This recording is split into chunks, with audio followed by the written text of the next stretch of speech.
বন্ধুরা, আপনারা কি কখনো ভেবে দেখেছেন যদি বাঘ এবং ভাল্লুকের মধ্যে লড়াই হয় তাহলে তার পরিণতি কি হবে? হয় নাকি চিতার মতো ভয়ঙ্কর প্রাণীর মুখ থেকে খাবার কেড়ে নিতে পারবে? যদি কোনো হাতি কোনো গন্ডারের সাথে লড়াই জড়িয়ে পড়ে তাহলে কে জিতবে? জয় কার হবে? প্রত্যেকটি পশুর তার ভয়ঙ্কর রূপ দেখানোর জন্য একটি নির্দিষ্ট সময় থাকে, আর সেই সময় এই পশুগুলো তার ভয়ানক রূপ ধারণ করে। যেই ভয়ঙ্কর রূপ দেখে জঙ্গলের রাজা সিংহ পর্যন্ত ভয়ে থরথর করে কাঁপতে থাকে। বন্ধুরা, আজকের ভিডিওতে আমি আপনাদেরকে প্রাণীদের এমন 9টি ভয়ঙ্কর লড়াই দেখাতে চলেছি যেগুলো দেখার পরে আপনার চোখ কপালে উঠে যাবে। আর বন্ধুরা, শেষের ভিডিওগুলো এতটাই ভয়ঙ্কর হতে চলেছে যেটা দেখলে আপনি চমকে যাবেন। তাই বন্ধুরা, কোনো কিছু মিস না করতে চাইলে ভিডিওটি না টেনে শেষ পর্যন্ত দেখুন। আর আপনি যদি আমাদের চ্যানেল ফ্যাক্টরি রিসার্চে নতুন হয়ে থাকেন এবং এমন কোনো ভিডিও মিস না করতে চান তাহলে এখনই আমাদের চ্যানেলটি সাবস্ক্রাইব করুন এবং পাশে থাকা বেল আইকনটিতে ক্লিক করুন।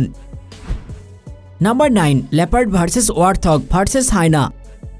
একটি চিতা তার পেট ভরানোর জন্য শিকারের সন্ধানে ঘুরছিল। তখনই সে একটি ওয়ারথগকে দেখতে পায় যে তার বাচ্চাদের সাথে ঘুরছিল। বেচারা ওয়ারথগ টেরও পায়নি যে তার দিকে কত বড় বিপদ এগিয়ে আসছে। চিতা তার চালাকির সাথে ধীরে ধীরে ওয়ারথগের দিকে এগিয়ে যায় এবং সঠিক সময় দেখে তার উপর নিজের সমস্ত শক্তি দিয়ে ঝাঁপিয়ে পড়ে। চিতা এক হামলায় ওয়ারথগের ঘাড় আষ্টে পিষ্টে জড়িয়ে ধরে, কিন্তু তখনই সেখানে একটি হায়না চলে আসে আর সেও ওয়ারথগের উপর হামলা করে। দুদিক থেকে নিজের উপর হামলা হওয়া দেখে ওয়ারথগ আক্রমণাত্মক হয়ে ওঠে এবং হাত পা ছুঁড়তে শুরু করে, আর তার চেষ্টাও কাজে আসে। কিছুক্ষণের মধ্যেই ওয়ারথগ চিতা এবং হায়নার কবল থেকে বেরিয়ে পালিয়ে যায়। ওয়ারথগ সেই জাল থেকে বেরিয়ে যাওয়ার পর চিতা এবং হায়নার মধ্যে তুমুল যুদ্ধ শুরু হয়ে যায়। কিছুক্ষণের মধ্যেই হায়নার আরো সঙ্গীরা সেখানে চলে আসে আর চিতার উপর আক্রমণ শুরু করে। এই হিংস্র হায়নাগুলোর হামলা এতটাই আক্রমণাত্মক হয় যে সে পুরোপুরি আহত হয়ে নিজের প্রাণ হারিয়ে ফেলে। Number 8, hippo versus lion.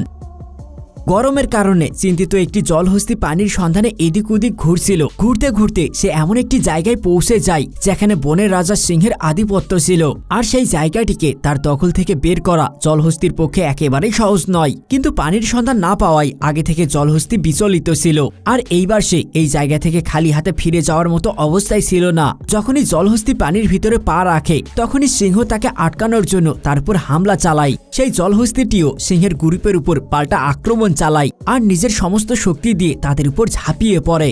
সিংহটি প্রথমে কিছুক্ষণ পর্যন্ত জলহস্তিটিকে সেখান থেকে তাড়ানোর চেষ্টা করে, কিন্তু জলহস্তি সেখান থেকে যাওয়ার পাত্র নয়। এটা দেখে সিংহগুলো সেখান থেকে চলে যায়। তারপর জলহস্তিটি সেই জায়গাটি দখল করে নেয় আর একটি ভেজা জায়গায় গিয়ে বসে পড়ে। Number 7, wild dog versus impala. জলাশয়ে একটি প্রেগনেন্ট ইম্পালা সাঁতার কাটছিল, আর সেই জলাশয়ের ধারে বন্য কুকুর তাকে শিকার বানানোর ধান্দায় ছিল। বন্য কুকুরকে দেখে ইম্পালা একটু ভয় পেয়ে যায়। সে ক্রমাগত জলাশয়ের ভিতর থেকে পানিতে চক্কর কাটতে থাকে, কেননা সে জানে সে যদি বাহিরে বের হয় তাহলে কুকুরগুলো তাকে শিকারে পরিণত করতে পারে। কিন্তু পানির ভিতরে অনেকক্ষণ পর্যন্ত থাকায় এবার ইম্পালাটিকে পানির বাহিরে বের হতেই হতো। সে অনেকবার পানি থেকে বের হওয়ার চেষ্টা করে, কিন্তু কিনারায় বিপদকে দাঁড়িয়ে থাকতে দেখে সে পুনরায় পানিতে চলে যায়। এমন একটি সময় আসে যখন ইম্পালা পানি থেকে বের হয়ে কিনারায় উঠে আসে। তাকে দেখা মাত্রই বন্য কুকুরগুলো তার উপর ঝাঁপিয়ে পড়ে আর তাকে টানতে টানতে জলাশয় থেকে বাহিরে নিয়ে আসে। ইম্পালাটি ছটফট করতে থাকে, কিন্তু সেই কুকুরগুলোর কাছে সে নিরুপায় ছিল। কিছুক্ষণের মধ্যেই সেই বন্য কুকুরগুলো এই ইম্পালাটিকে মেরে ফেলে এবং তার পেট থেকে বাচ্চাটিকে বের করে তাকেও খেয়ে ফেলে। বন্ধুরা, সত্যি এটা খুবই মর্মান্তিক একটি বিষয়, কিন্তু কি করবেন, জঙ্গলে এমনটা হতেই থাকে। যদি এমনটা না হয় তাহলে এই কুকুরগুলোকে না খেতে পেয়ে মারা যেতে হতো।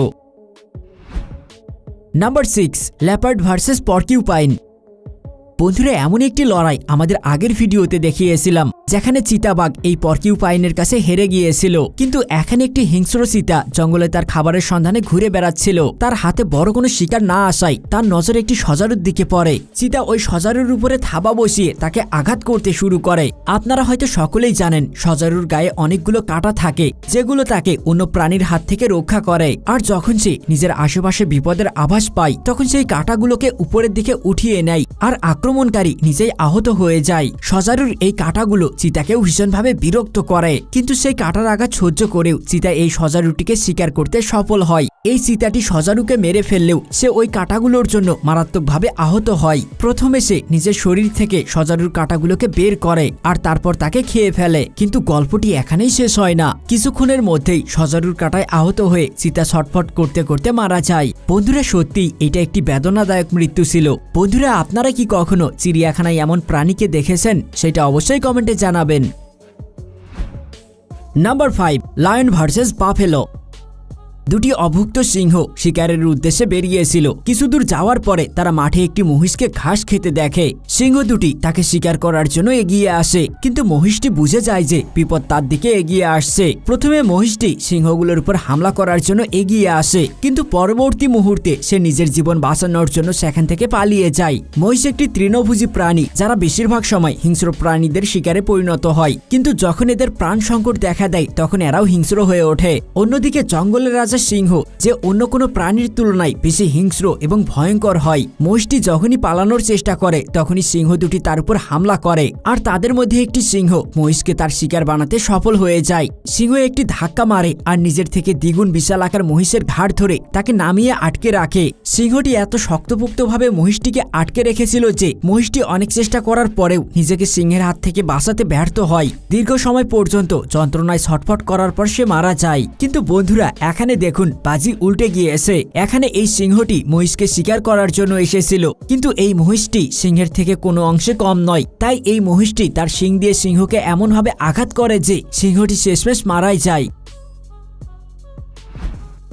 Number 4, elephant versus rhino. হাতি এবং গন্ডার উভয়ই ভীষণ শক্তিশালী প্রাণী। অনেক সময় এমন পরিস্থিতি আসে যখন হাতি এবং গন্ডার অন্যান্য প্রাণীর কাছে তাদের শক্তি প্রদর্শন করে, কিন্তু আপনারা কি কখনো ভেবে দেখেছেন যদি হাতি এবং গন্ডারের মধ্যে লড়াই শুরু হয় তাহলে সেই লড়াইয়ে কে জয়ী হবে? একটি হাতি আনন্দের সাথে এগিয়ে আসছিল, আর সামনে উপস্থিত গন্ডার ঘাস খেতে এত ব্যস্ত ছিল যে সে খেয়ালই করেনি একটি হাতি তার দিকে এগিয়ে আসছে। এরপর হাতিটি সেই গন্ডারের কাছে পৌঁছে যায় আর তার উপর হামলা চালাতে শুরু করে। প্রথমে গন্ডারটি সেখান থেকে পালানোর কথা ভাবে, কিন্তু তারপর সেও হাতিটির হামলার জবাব দেয়। কিছুক্ষণের মধ্যেই শক্তি প্রদর্শনের এই লড়াইটি হিংস্র রূপ ধারণ করে আর দুটি প্রাণী একে অপরকে হারানোর চেষ্টা করে, কিন্তু গন্ডারটি খুব শীঘ্রই এটা অনুমান করতে পারে যে সে হাতিটিকে হারিয়ে জয়ী হতে পারবে না, তাই সে সুযোগ বুঝে সেখান থেকে পালিয়ে যায়। Number 3, hyena versus ostrich. একটি উট পাখির ডিম থেকে বাচ্চা বের হয়। উট পাখির এই যুগল এই ঘটনা দেখে ভীষণ খুশি হয় এবং তারা তাদের বাচ্চাদের খেয়াল রাখতে ব্যস্ত হয়ে থাকে। আর এই যুগল খুব ভালো করে জানে যে হায়নার দল আশেপাশে বিপদের রূপে ঘুরে বেড়াচ্ছে, আর এই জন্যই এই যুগল তাদের বাচ্চাকে একা ছাড়তে রাজি হয় না। তখনই হায়নার একটি বড় গ্রুপ লোভের দৃষ্টিতে উট পাখির বাচ্চাগুলোর দিকে তাকায়। তাদের মধ্যে একটি হিংস্র হায়না বাচ্চাগুলোর দিকে এগিয়ে আসে, কিন্তু উট পাখির নজর তাদের বাচ্চাদের উপর বজায় থাকে, আর সেইটা হায়নাগুলো বুঝতে পারে। যদিও উট পাখি অনেক শান্ত প্রাণী, কিন্তু তারা যখন বিপদের আভাস পায় তখন তারা প্রচন্ড হিংস্র হয়ে ওঠে, আর তারা তাদের বিরোধী দলের উপর ঠোঁট এবং লম্বা পা দিয়ে হামলা চালায়। যখন তাদের বাচ্চার উপর কেউ নজর দেয় তখন উট পাখির থেকে ভয়ানক আর কেউ হয় না। উট পাখি হায়নাগুলোকে তাদের বাচ্চার দিকে সামনে এগিয়ে যেতে দেখে আর তাদেরকে সেখান থেকে তাড়িয়ে দেয়। উট পাখির এই ভয়ঙ্কর রূপ দেখে হায়নাগুলো সেখান থেকে পালিয়ে যাওয়াই ভালো মনে করে, আর কিছুক্ষণের মধ্যেই উট পাখির বাচ্চাগুলো পুনরায় সুরক্ষিত হয়ে যায়। বন্ধুরা, মা তো মাই হয়। মা তার বাচ্চার বিপদ দেখলে তার জীবন পর্যন্ত ঝুঁকিতে ফেলে দেয়, কিন্তু তার বাচ্চার গায়ে আসর পর্যন্ত আসতে দেয় না। বন্ধুরা, আপনারা যদি আপনার মাকে খুব ভালোবেসে থাকেন তাহলে অবশ্যই কমেন্টে লিখবেন আই লাভ ইউ মা। নাম্বার 2, টাইগার ভার্সেস বিয়ার। একটি মা ভাল্লুক তার বাচ্চাকে বাঘের হাত থেকে বাঁচানোর জন্য তার মুখোমুখি হয়। বাঘ একটি ভয়ানক প্রাণী যে তার শিকারের উপর তার থাবা এবং চোয়াল দিয়ে হামলা করে আর সহজে তার শিকারকে ছাড়ে না। বাঘ এবং ভাল্লুকের মধ্যে চলা এই হামলা অনেক ভয়ঙ্কর রূপ নিয়ে নেয়। বাঘ কিছুতেই তার শিকারকে ছাড়তে রাজি নয়, তাই সে ভাল্লুকের উপর ক্রমাগত আক্রমণ করে, কিন্তু ভাল্লুক তার বাচ্চাকে বাঁচানোর জন্য বাঘের হামলার পাল্টা জবাব দেয়। ভাল্লুকের থাবা বেশি শক্তিশালী হয় আর শিকার করার দিক থেকে ভাল্লুকের কোনো তুলনা হয় না। বাঘ ভাল্লুকের উপর হামলা করে তাকে ধরে ফেলে আর টানতে থাকে, কিন্তু ভাল্লুকও তার থাবার ব্যবহার করে আর বাঘের হাত থেকে বেরিয়ে আসে। কিছুক্ষণ ধরে এভাবেই হামলা চলতে থাকে, কিন্তু বাঘটি বুঝে যায় যে সে ভাল্লুকের সাথে জিততে পারবে না। তখন সে সেখান থেকে পালিয়ে যাওয়াকেই ভালো বলে মনে করে। Number 1, Jaguar versus crocodile. একটি জাগুয়ার শিকারের সন্ধানে বের হয়। তখনই জলাশয়ে থাকা একটি কুমিরের উপর তার নজর পড়ে। জাগুয়ার একটি চালাক শিকারী প্রাণী, আর সে অনেক ধীরে ধীরে নিজের পা ফেলে, আর এতটাই ধীরে ধীরে পা ফেলে যে শুকনো পাতার পর্যন্ত শব্দ হয় না, যার ফলে শিকার বুঝতেই পারে না যে কত বড় বিপদ তার দিকে এগিয়ে আসছে। আর এই কুমিরটিও বিন্দুমাত্র টের পায়নি যে জাগুয়ার তার কাছে আসছে। সে নিজের মতো জলাশয়ে ঘুরতে থাকে, কিন্তু জাগুয়ার সঠিক সুযোগ পাওয়া মাত্রই সাথে সাথে কুমিরটির উপর নিজের সমস্ত শক্তি সহ হামলা চালায়। জাগুয়ারের আক্রমণ অনেক শক্তিশালী ছিল, কিন্তু কুমিরের চোয়ালও কম শক্তিশালী নয়। প্রথমে সে তার শক্তিশালী চোয়ালের সাহায্যে শিকারকে ধরে গোল গোল ঘুরাতে থাকে, তারপর ডেথ রোলের টেকনিকের মাধ্যমে শিকারকে টুকরো টুকরো করে ফেলে। কুমিরের উপর যখনই জাগুয়ারের হামলা হয়, কুমির সাথে সাথে তার উপর পাল্টা হামলা শুরু করে দেয়, আর কিছুক্ষণের মধ্যেই এই লড়াই ভয়ানক রূপ ধারণ করে, আর উভয় প্রাণী একে অপরকে মারার চেষ্টা করে। জাগুয়ার তার চোয়ালের সাহায্যে কুমিরকে শক্তপোক্তভাবে ধরে ফেলে, অন্যদিকে কুমির তার শিকারকে ধরে ডেথ রোল টেকনিক অবলম্বন করে। দীর্ঘ সময় ধরে চলা এই যুদ্ধে জাগুয়ার জিতে যায়, আর সে তার লাঞ্চের জন্য একটি কুমির পেয়ে যায়। বন্ধুরা, এই ভিডিওতে কোন লড়াইটি আপনার সবথেকে বেশি ভালো লেগেছে এবং এই ভিডিওর দ্বিতীয় পর্ব দেখতে চাইলে আমাদেরকে অবশ্যই কমেন্টে জানাবেন, এবং ভিডিওটি ভালো লাগলে অবশ্যই একটি লাইক করবেন এবং বন্ধুদের সাথে শেয়ার করবেন। আর আপনি যদি আমাদের চ্যানেলে নতুন হয়ে থাকেন এবং এমন ইন্টারেস্টিং ভিডিওগুলো মিস না করতে চান, তাহলে এখনই আমাদের চ্যানেলটি সাবস্ক্রাইব করুন এবং পাশে থাকা বেল আইকনটিতে ক্লিক করুন। কথা হবে অন্য এক ভিডিওতে, সেই পর্যন্ত ভালো থাকবেন। ধন্যবাদ।